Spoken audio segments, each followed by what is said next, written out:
হরিদ্বারে যাওয়ার পথে আমরা রাস্তায় দাঁড়িয়েছি, এত রোদ্দুর এখানে মানে তাকানো যাচ্ছে না, এতটা রোদ্দুর প্রচণ্ড। ওই ধাবাতে নেমেছি আমরা খাবার খাবো।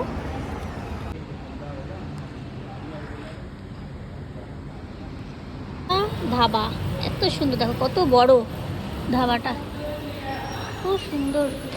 বাপ রে বাপ, এখানে আমরা দুপুরে লাঞ্চটা করব। তুমিও ভিডিও করছো, দেখো কত সুন্দর, বিশাল বড়। তো দুপুরে লাঞ্চ করতে করতে আমাদের অনেকটা দেরি হয়ে গেছিলো। হোটেলে ঢুকে আমরা সরাসরি রেডি হয়ে চলে এসেছি হরিদ্বারে সন্ধ্যা আরতি দেখবো বলে।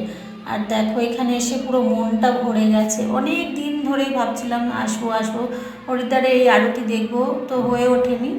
তো ভগবান না ডাকলে বলে না হয় না, তো সেটাই হয়েছে। দেখো এত সুন্দর, এখান থেকে মানে যেতেই ইচ্ছা করছিল না, সুন্দর আরতি ভীষণ ভীষণ ভালো লেগেছে আমার।